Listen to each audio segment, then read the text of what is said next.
राम दीदी जी। जय जय श्री राम। हमारे प्यारे सभी दर्शकों को जय जय श्री राम। आशा करते हैं आप सब लोग कुशल मंगल से होंगे। दीदी जी, मेरा आज का सवाल ये है कि माया क्या है और माया से मुक्ति कैसे मिले। बहुत ही सुंदर प्रश्न। सभी जितने भी इस संसार में, मुझे भी जोड़ करके, क्योंकि मैं भी माया का ही एक हिस्सा हूँ।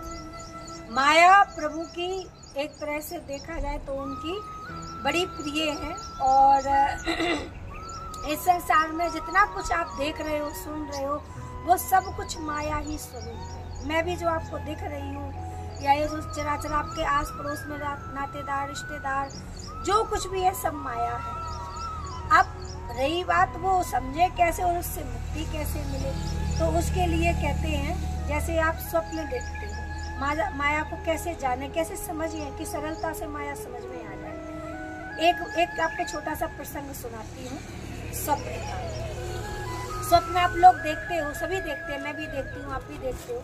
तो स्वप्न में हम जो कुछ देखते हैं वो सचमुच में तो नहीं दिखाई देता, हालांकि ये भी माया ही है। इससे भी जब मुक्त होके जाएंगे तो ये भी स्वप्न के ही समान लगेगा।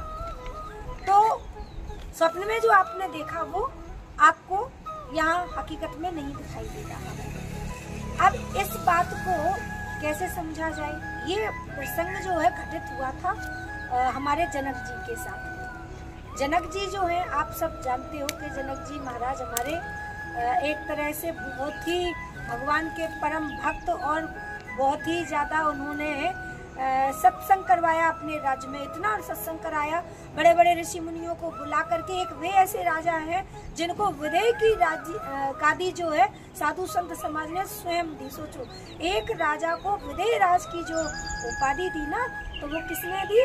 सारे साधु संत समाज ने। और क्यों दी? वो क्षत्रिय थे और उनको इतनी बड़ी गादी दी क्योंकि वो देह होते भी ऐसे हो गए थे कि विदेह राज की तरह जीते थे। तो एक बार उन्होंने एक स्वप्न देखा कि क्या देखा कि वो उनका राजपाट सब चला गया है, और राजपाट चला गया और उसके बाद में वो कहीं मारे मारे फिर रहे हैं। तो उनको लगा कि भूख से व्याकुल होकर के तड़प रहे वो। तो एक जगह कहीं भंडारा चल रहा था, भंडारे के पास वो गए और जाकर के देखा कि चलो यहाँ कुछ खाने पीने को मिल जाएगा।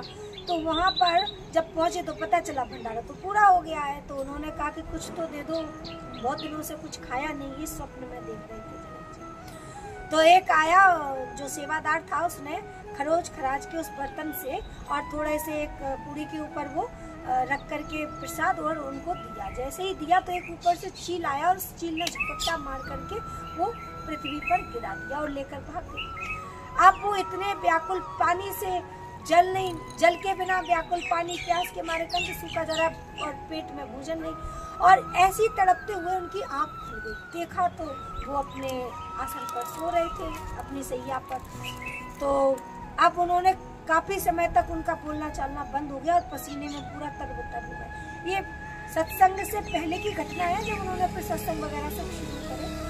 तो काफी लोगों को बुलाया गया, उनसे पूछा गया। तो अब उनके मन का प्रश्न कौन पढ़ करके उनको बता पाए। तो उनके यहाँ तो वैसे ही बड़े बड़े तपस्वी आते थे। तो एक संत ने उनके मन का भाव जाना और जान करके उनको बताया कि जो आपके मन में ये द्वंद्व चल रहा है कि वो सत्य था जो मैं सपने में देख रहा था कि मैं कंगाल हो चुका हूँ, कुछ मेरे पास नहीं बचा, या ये सत्य है जहाँ मैं राजा हूँ, सब कुछ है मेरे, एक सारे पर हजारों जो है दास दासियाँ चले आते हैं कार्य करने के लिए, तो सत्य क्या है? तो वो संत ने उत्तर दिया कि हे राजन, ना वो सत्य था ना ये सत्य है, ये सब माया स्वरूप है। उस माया से तुम कब छूटे? जब तुम्हारी इस शरीर की, इस चेतन शरीर की आंख खुली। और इस माया से कब छूटोगे?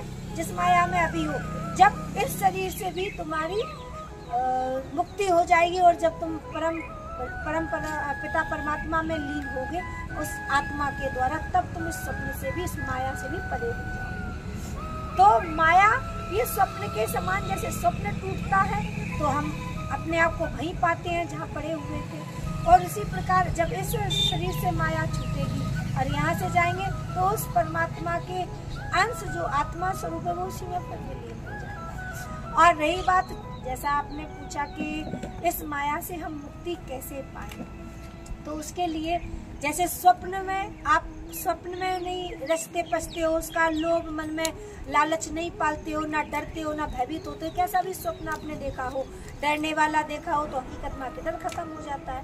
और कोई बड़ा महल कुठारी धन दौलत का देखते हो तो वो भी, क्योंकि हकीकत में कुछ है ही नहीं। तो उसी प्रकार जब मन में ये भाव लाएंगे ना कि हमारे मन में तो अब कुछ भी, हमारे पास जो भी है बस ये माया का ही स्वरूप है, और जितने भी ये रिश्ते नाते बंधन है सब माया स्वरूप है। और ये तभी जान पाओगे जब भगवान की भक्ति करोगे, भगवान का चिंतन करोगे, मनन करोगे। हे परमात्मा, हे ईश्वर, तेरा ही भजन है, जो तुम हमें जो बता दोगे, जो समझा दोगे, जो जना दोगे, उसी में कहते हैं ना, तुलसीदास जी कहते थे, सिया राम मैं सब जग जानू, करहूँ प्रणाम जोड़ जो पानी। तो वो क्यों कहते थे कि सिया राम के बराबर ये संसार माया स्वरूप है। इस माया को हम जीत नहीं सकते, बड़ा बल से मनुष्य का चित्त हाँक देती है। ईश्वर में व्यक्ति जाना भी चाहे, उसका मनन चिंतन करना भी चाहे, पर माया नहीं करने देती है। माया इतनी बलवती है, कभी पुत्र याद आता है, कभी पति याद आता है, कभी भाई याद आता है, कभी बाप याद आता है, कभी नातेदार रिश्तेदार याद आते हैं। तो ये जो है ये सब माया ही है, और इनसे पाने का एक ही मात्र उपाय है, ईश्वर से रिश्ता जोड़ो, ईश्वर से संबंध बना लो, उन्हीं से सारे रिश्ते जोड़ लो। माया धीरे धीरे धीरे धीरे आपका साथ छोड़ देगी। तो माया से मुक्ति पाने का परमात्मा ही सबसे बड़ा साधन है।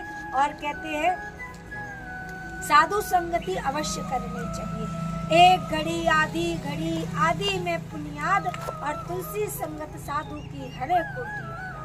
जहाँ साधु मिले, जहाँ संत मिले, जहाँ वैरागी मिले, उन्हीं के पास जाओ। भले 2 क्षण का आप सत्संग करो, उनसे बैठ करके कोई ऐसी बात जो आपके मन को, आपके चित्त को भगवत भक्ति में लगाए, वहाँ अवश्य बैठना चाहिए।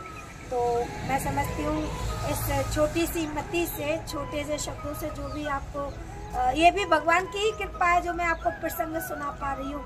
अन्यथा मेरी मांस की जीभा और ये माया से परिपूर्ण ये शरीर ना जाने कितनी बुराइयों से, कितने युगों में घिरा रहा होगा।